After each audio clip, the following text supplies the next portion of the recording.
Всех приветствую на канале. Давно меня не было. Была очень занята. Сейчас расскажу, какие у меня были дела и что я вязала, что связала, получились ли какие-то вообще готовые работы. Вязала я, не было меня на канале уже 2 недели. Вязала в это время достаточно мало. Были другие заботы. Я уже рассказывала, что старший сын у меня поступил учиться на высшее образование, на бюджет. И нужно было подготовиться, заселиться в общежитие. Дали ему общежитие, потому что у нас университет в другом городе, в городе Тюмени.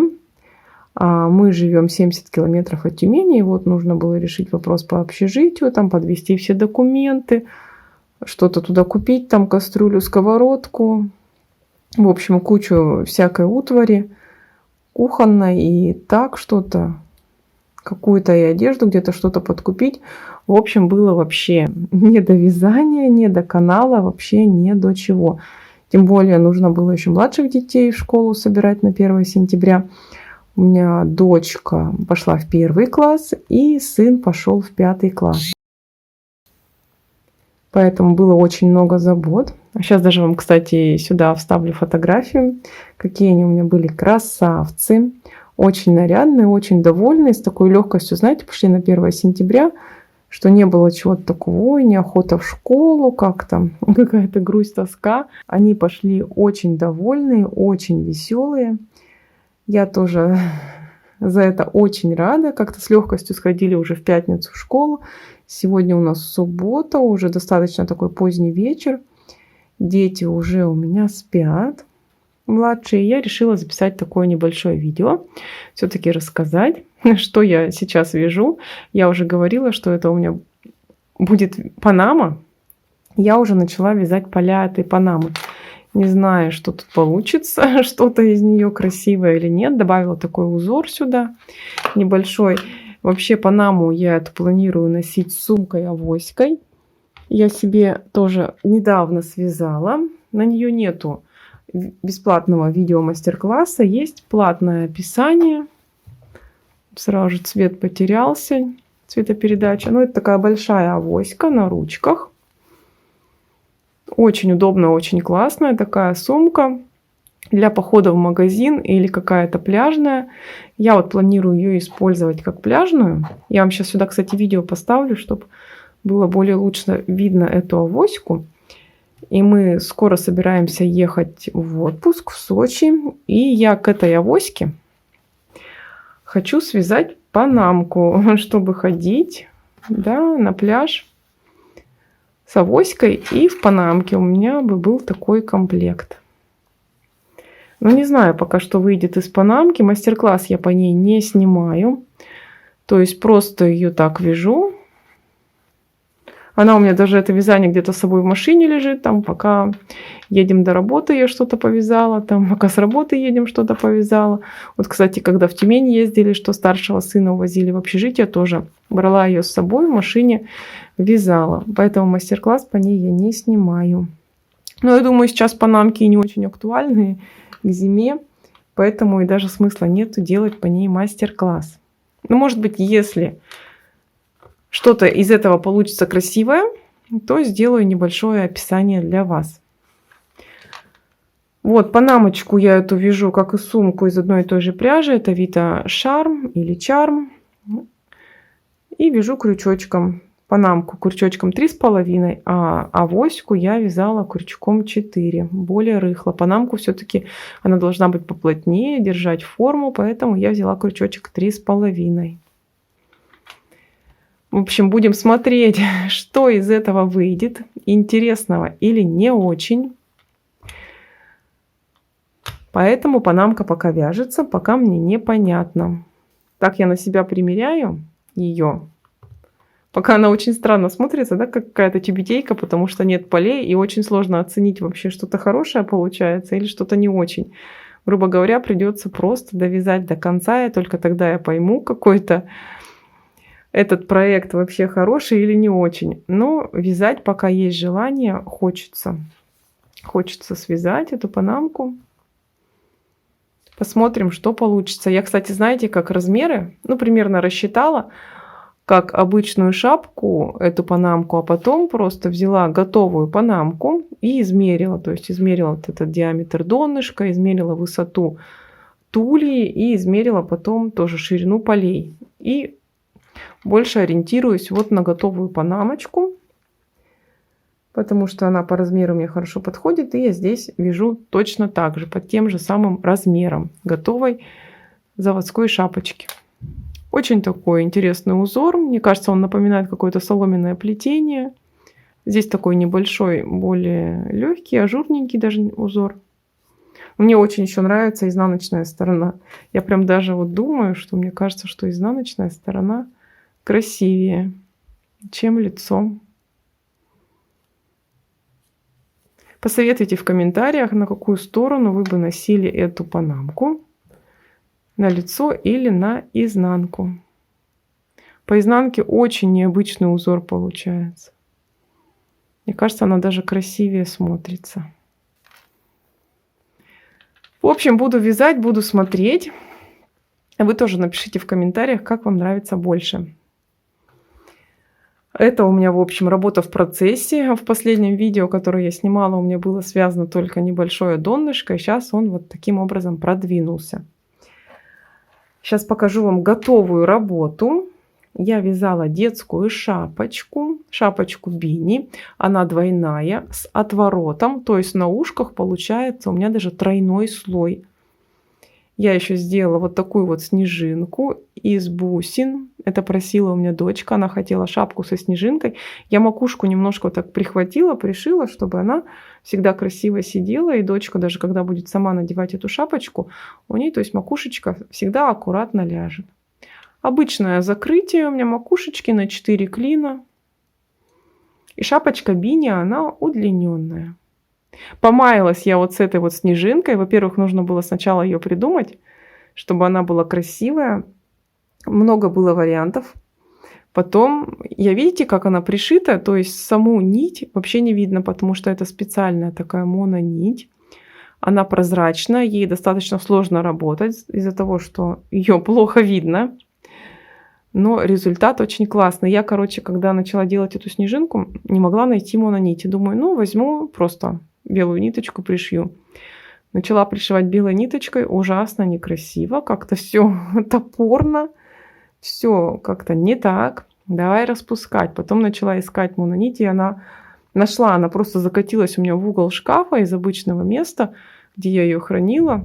Ну, нужно было просто маленько чуть-чуть получше поискать. И нашла и сделала вот такую снежинку. Она очень красивая, такая блестящая. Ну, здесь бусинки по типу таких жемчужин и мелкие такие серебристые пайетки. Очень красивая снежинка получилась. Вот она, двойная шапочка. Лицевая гладь. Очень симпатичная резинка здесь. Очень она красиво смотрится. Вот эти колосочки. Даже сегодня камера так хорошо белый цвет продает. Передает без всяких засветов. Шапочка уже постиранная. Все кончики спрятаны, то есть она полностью готова.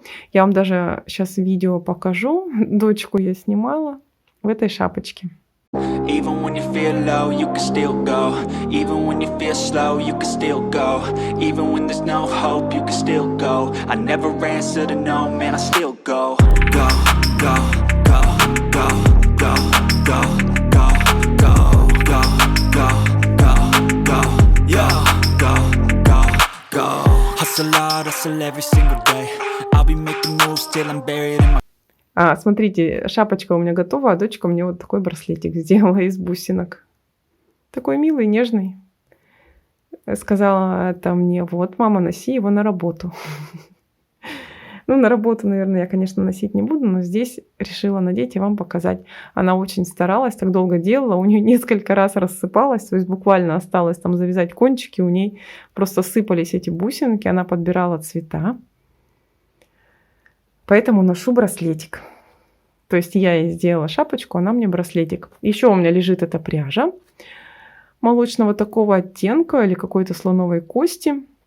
Это Gazel Baby Wool.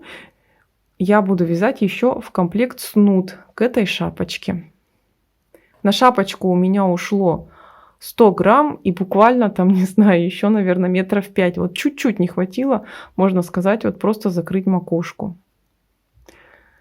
Размер у шапочки на голову 52, то есть шапочка бини. Видео вы уже видели, что у нее макушечка пустая. Очень хороший расход у этой пряжи, поэтому на снуд мне точно хватит. Еще бы, конечно, хотелось варежки связать в комплект, но, скорее всего, придется докупать пряжу, но посмотрим.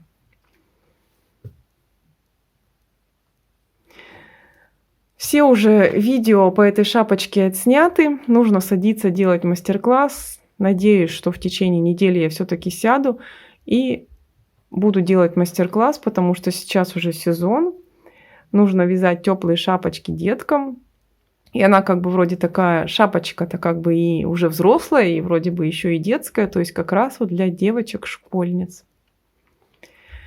Еще один большой проект. Это я вязала для себя. Это такой шикарный снуд. Сейчас вам тоже повставляю фотографию или видео там. Я планирую носить его с пальто. Это такая очень толстая пряжа. Меринга объемная от Camtex. Очень классный снуд. Ушло у меня на него 3 мотка. Я покупала всего 4. 3 мотка ушло. И от 4-го мотка совсем чуть-чуть. Буквально мне не хватило закрыть петли. Смотрите, я вязала платочным узором. Обратите внимание, наборный край. Точнее, это, по-моему, закрытый край, а вот этот вот наборный. Очень классный, с таким подгибом. У меня, кстати, на канале есть мастер-класс, как делать вот такой наборный край. Только он у меня сделан более широкий, то есть больше количество рядов провязано полой резинкой. А здесь я вообще 2 ряда полой резинки и закрывала петельки иголкой. Ну и здесь что-то я вязала там, по-моему, ряда 3 лицевой глади и делала подгиб. Очень красивый наборный край. Еще это платочный узор. И он связан снуд по кругу, без швов. И здесь нету нигде ступенек, ни перебивки узора, потому что вязала я снуд методом хеликс, то есть одновременно от 2 мотков. По кругу платочный узор вяжется ряд лицевой, ряд изнаночной. И у меня было 2 разных мотка. От одного мотка я вязала только лицевые ряды, а от второго только изнаночные. И у меня шло такое спиральное вязание, и поэтому никаких следов шва при вязании по кругу нету. Очень теплый снуд. Вот я пока снимала видео. Видео-то снимала дома. Но на улице сейчас это делать не очень актуально. У нас стоит такая солнечная, жаркая погода. Надо будет в ближайшее время, конечно, снять видео на улице. Но дома я снималась. Это вообще... Я просто упрела вся. И когда я сняла с себя этот снуд, у меня была такая горячая шея. Я даже сыну говорю: потрогай, какая у меня шея. Он такой: о, что можно обжечься даже об тебя. Но очень классный снуд получился. Он очень хорошо драпируется. Пряжа мягкая. Я, кстати, вязала его спицами 10. Вот эту пряжу, хотя на ней рекомендуются спицы 5 и 6. Но вот как по мне, как бы если вы будете вязать 5 и 6, как рекомендуется, будет очень тугое полотно. Вот на 10 оно. Я даже хотела, кстати, на 12 вязать, просто спиц 12 у нас не было. И я купила 10. Еще тут не все кончики заправила, где-то что-то. Вот у меня торчат хвостики. Надо заправить. Или даже я заправила, наверное, не обрезала, пропустила. Очень крутой снуд. Буду его носить с удовольствием. Это снуд-капюшон. Можно накинуть и на голову, можно надеть как шарф. Очень теплый и мягкий. Состав пряжи здесь тоже очень хороший. Акрила, по-моему, 20%. А остальное шерсть. И тут есть еще лайкра, поэтому у снуда такой благородный, красивый блеск. Мне это очень нравится. В общем, сейчас я пока довязываю панамку. Надеюсь, скоро вам покажу результат. Получилась у меня эта панамка, или она пойдет под распуск, или будет просто валяться где-то в шкафу. Обязательно начну вязать снуд к этой шапочке. Буду вязать вот таким же узорчиком, как вот эта резинка. Снудик будет узенький в 1 оборот. У меня, кстати, есть мастер-класс, как ввязывается такая резинка. Я вам ссылку оставлю в описании. Поэтому смотрите, используйте в своих проектах. Но шапочка просто суперская. И главное, вот эта пряжа, это же стопроцентная шерсть Gazelle Baby Wool, но она очень мягонькая. И дочка вот шапочку надевала, да, я вам видео показывала, нисколько она не колется, ничего. Хотя вот, я говорю, мы снимали видео с ней дома, то есть в такой двойной шапочке голова бы вспотела, и шапка бы по-любому начала бы лоб колоть, но ничего такого не было. Дочка даже, когда мне попозировала видео, она потом говорит: все, показывай мне, что там у нас получилось. Я говорю: так ты разденься хоть сначала, жарко. Она говорит: нет, показывай. Так и стояла в шапке и смотрела, что мы там с ней наснимали. И вот, еще мне советы давала. Мы тут, снимали в шуме. Это она говорит: мама, ты потом не забудь убрать звук, а то слышно, как, младший сын видео смотрит на ютубе. Я говорю: хорошо, не забуду. Все, в ближайшее время я вяжу снуд к этой шапочке и довязываю свою панамку. Не знаю, у меня, кстати, остался вот моток-то вот этой толстой пряжи. Что-то хотелось бы связать. Вот, конечно, к этому снуду. Может, на какие-то митинги даже хватит. А тоже, то есть такой... лучше, конечно, их будет связать лицевой гладью, чтобы они не были такие массивные, чтобы изящно смотрелись на руке. Или, может, еще что-то придумать. То есть почти целый моток остался этой пряжи. В общем, буду думать. На этой неделе буду готовить для вас мастер-классы. Постараюсь сделать 2 мастер-класса по снуду и по шапке, уже опубликовать их на канал. В общем, планов много на неделю. Жалко, что мало времени, потому что моя основная работа с 8 до 5 занимает большую часть. На вязание, к сожалению, время остается очень мало, но я все равно стараюсь. Я знаю, что вы ждете вот эти мастер-классы и по снуду, и по шапочке. Поэтому буду работать с двойной силой. На этом буду с вами прощаться. Желаю вам всего-всего самого хорошего. Желаю вашим деткам удачного учебного года, чтобы у них все получалось, все было супер. И до скорых встреч. Всем пока-пока.